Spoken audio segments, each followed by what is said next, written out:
It was just really important for me to vote. With the overturn of Roe versus Wade, I kind of scared for women everywhere. Money's not going as far as it used to. So with Trump back in office, then maybe we can get the country back on a level footing.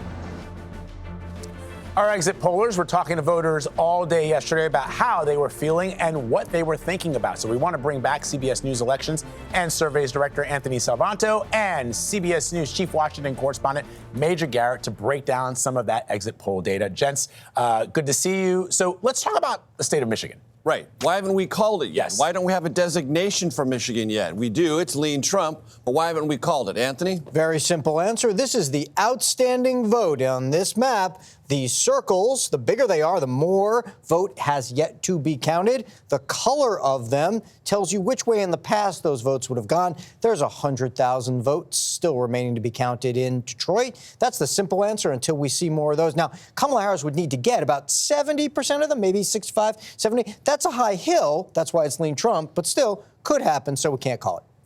Anthony, now let's go out to Nevada and Arizona and look at the phenomenon to the degree it occurred, ticket splitting. I'm going to start in Arizona because this one is one of the more notable places. Okay, so Trump with a lead there, okay? But what I'm going to do is I'm going to show you all the things that were on the ballot here and the difference between Kamala Harris, who's at 47 and just over 1 million votes, right? And then Gallego, who's got more votes and a higher percentage. But then I also want to show this, because remember, the Harris campaign was really emphasizing abortion. And so you've got the right to abortion amendment, which is running ahead of each of them. But it certainly didn't help Harris get pulled along, even for people who are voting yes on that. Give me green real quickly there, Anthony. You got it.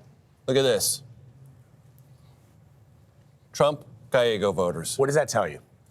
That you can do something at the presidential level, make a very loud declaration of what your choice is, because the choices were very stark, and then look at your state and say, I'm more comfortable this way within my state. But nationally, Trump and then Gallego. Yeah, because what's interesting about this race is Kari Lake was seen almost as being in lockstep with President Trump. She certainly tried to be that. She has not worn nearly as well in Arizona, not been the transformative figure in Arizona that Trump has been. Let's go to Nevada. And I should add real quickly that there are Republican voters who vote in support of abortion rights, but also then vote for Trump over Harris.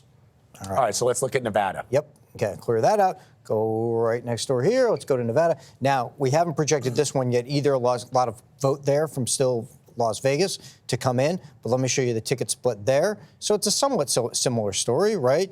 Jackie Rosen is running just a little bit ahead of Harris. And again, here we've got an abortion referenda that's running ahead of both Democrats. So what's interesting to me, and this is the first national election since the overturning of Roe versus Wade, that there are some people who are voting for abortion rights, women's reproductive rights, but are voting for Republicans, some who are seeking to undo those rights. Yep. This is local. This is what you want in your state. And then this is national, what you want overall. And there are Republicans, maybe about 4 in 10, who support abortion rights. And that's where you get that crossover. One other thing to point out, Vlad, we saw this in Arizona, Nevada, most of the key contested states. Unlike 2016, when then candidate, President-elect Trump ran behind Senate Republican candidates, in almost every state, he is now running ahead of them. There are a lot of people come out to vote just for him. Just for Donald Trump. Yep. Fascinating, as always. Gentlemen, thank you very much.